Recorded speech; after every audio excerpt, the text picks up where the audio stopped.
Nothing wrong with that. My mother used to watch cartoons with me back in the. She used to watch. One of her favorites used to be from the '80s, Thundar the Barbarian. My mother loved that. I thought it was okay, but my mother, she wanted to watch Thundar. If we were watching cartoons, when it came time for Thundar to come on, it was my mother's turn to watch cartoon. It was Thundar the Barbarian. That's how much she used to like it. It used to come on after Herculoids, because I used to love Herculoids. So it went from Herculoids to Thundar. I watched Herculoids, and my mother thought it was like, well, that's okay, but Thundar the Barbarian is much better. And she also liked He-Man. I never really got into He-Man and Skeletor and all that kind of stuff. He-Man! But my mother loved it. So there's nothing wrong with an adult liking a kid's cartoon. I happen to like Ben 10. There's not a lot of modern cartoons, if you will, that I tend to like, because most of them I think are just awful. But I do happen to like Ben 10. I think it's kind of, that's a good, and there's a number of different Ben 10 Omniverse, Universe, whatever series, but I haven't watched them all, so don't spoil anything for me on Ben 10. I happen to hey, you should watch Ben 10 sometimes if you think I'm crazy. Here's politics1.com, the presidency and who's running in 2016. And I'm bringing this up because of Mark Everson that I shared the stage with yesterday in Keene, New Hampshire. I didn't know who he was. But he's a legit candidate for president in GOP. Politics1.com, Democratic Party, it's listing Joe Biden.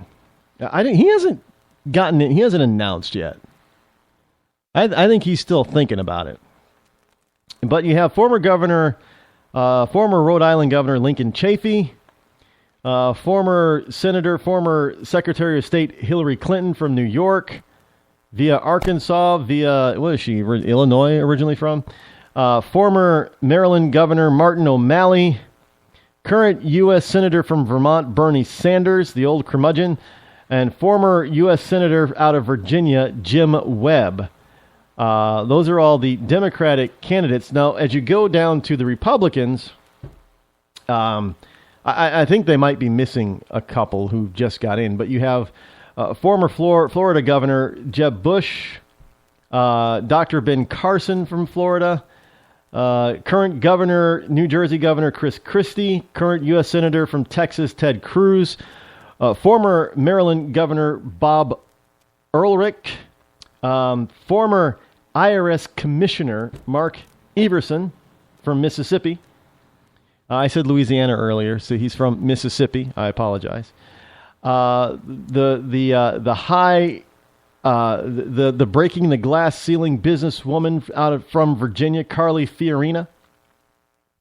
Former Virginia Governor Jim Gilmore. Current U.S. Senator from South Carolina, Lindsey Graham. Former Arkansas Governor, now from Florida, Mike Huckabee. Current Louisiana Governor, Bobby Jindal. Current Ohio Governor, John Kasich. Former New York Governor, George Pataki. Current U.S. Senator, Rand Paul from Kentucky. Former Texas Governor, Rick Perry.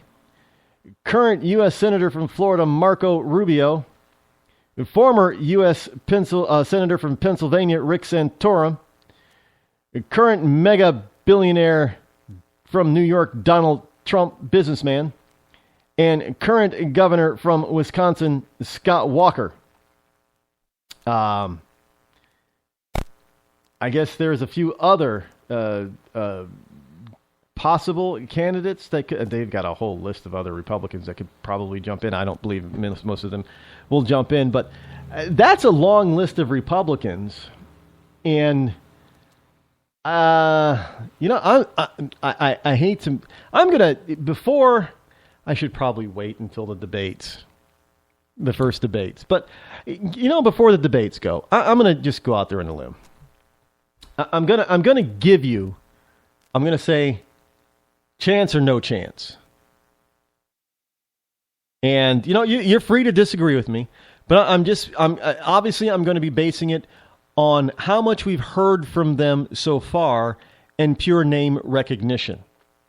That's it. It has nothing to do with their policy because, quite frankly, for most of them, we don't know what their policies are yet because we haven't really heard them.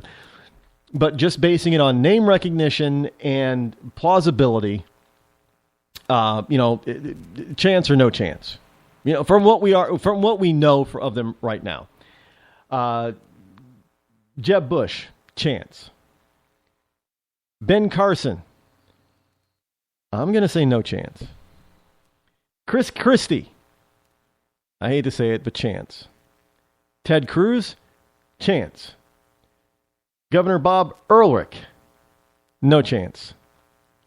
Former IRS Commissioner Mark Everson, no chance.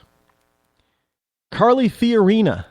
Now, this is a complicated one because she's making some strides. However, I'm going to go out on a limb and say at this early juncture, and it could change after the debates, and I think she'll make the debates. I think her numbers are put her in the top 10, right? I'm going to say no chance. Not because she's not qualified. I don't really know yet, but I don't, she's probably a really good businesswoman, but I don't think name recognition is there. No chance. Jim Gilmore, no chance. Lindsey Graham, no chance. Mike Huckabee, no chance. Bobby Jindal, no chance. John Kasich, I'm going to say, he's got a chance. Not much of one. It's going to depend on if he can get into debates or not. George Pataki, chance. Rand Paul, no chance. Rick Perry, chance. Marco Rubio, chance. Rick Santorum, no chance. Donald Trump, chance. Scott Walker, chance. So there you go. That's my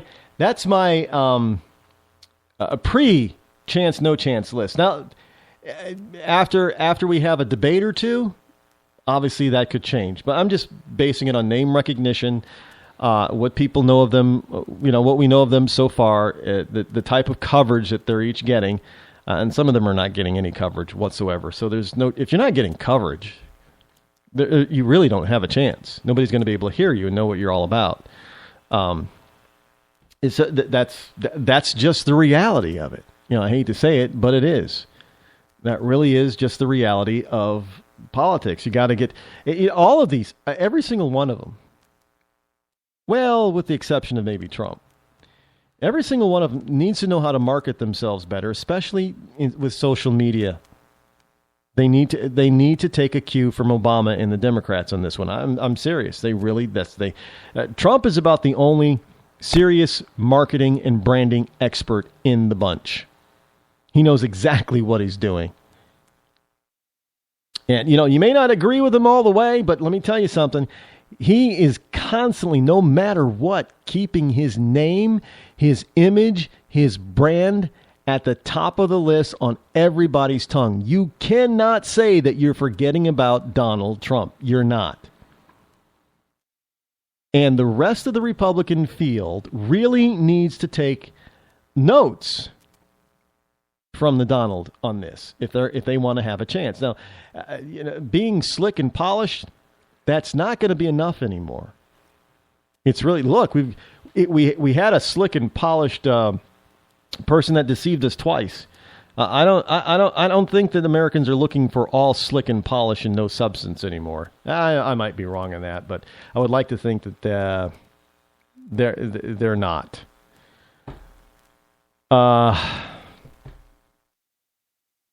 Lastly, tonight we have something from Whole Foods. And if you want to see the list, it's over on rodeccles.net. Not the list, but the the link to the list is Politics One, number one, politicsnumber1.com, and you'll get the link over there on rodeccles.net. Whole Foods seems to be in a little bit of a conundrum quandary here. Whole Foods, it seems, and this is from alternate.org, it's a favorite grocery store of the liberal side, even though the CEO, whose net worth exceeds $100 million, is a self-described libertarian. And he believes that the solution to all the world's problems is letting corporations basically run amok. No regulation whatsoever, or so little regulation it really means nothing. Kind of like, before, when the Industrial Revolution was just happening. But Whole Foods exploits prison labor for groceries while ripping you off, so says this story. While Whole Foods CEO John McKay, whose net worth exceeds $100 million, is a fervent proselytizer on behalf of conscious capitalism, a self-described libertarian, McKay believes that the solution to all of the world's problems is letting corporations run amok without regulation. He believes this so fervently, in fact, that he wrote an entire book extolling the magnanimous virtue of the free market. I, too, agree with the free market to an extent. Now, at the same time, while preaching the supposedly beneficial gospel of the conscious capitalism, McKay's company Whole Foods, which has a $13 billion and growing annual revenue, sells overpriced fish, milk, and gourmet cheese cultivated by inmates in U.S. prisons. Now, the renowned green capitalist organic supermarket chain pays what are effectively indentured servants in the Colorado prison system a mere $1.50 per hour to farm organic tilapia, which I keep seeing all over Facebook. You shouldn't be eating tilapia because it's bad for you. It's actually poisonous for you or to you. Colorado prisons already grow 1.2 million pounds of tilapia per year, and government officials and their corporate companions are chomping at the bit to expand production. So I didn't know that Whole Foods was getting their organic tilapia from prison labor out in Colorado. But that's not all. Whole Foods also buys artisanal cheeses and milk cultivated by prisoners. The prison corporation Colorado Correctional Industries has created what Fortune describes as a burgeoning $65 million business that employs 2,000 convicts at 17 facilities. Colorado Correctional Industries. Isn't Obama trying to let people out of jail? So that would kind of, take all that free labor away, right? Now, the base pay of these prison workers is just 60 cents per day. Whole Foods purchases cheeses from these prisons, which literally pay prison laborers mere pennies an hour, and subsequently marks up the price drastically. Now, I thought it would be because it cost more to get, but evidently not. So Whole Foods is Whole Paycheck is in trouble yet again with overpricing stuff. Well, folks, we have come to the end of another fantastical show, and it's fantastical because I said so. Hope you enjoyed it as much as I did. I'm Rod Eccles. This has been the Rod Eccles Show. We'll be back here tomorrow. Until then, I'm out.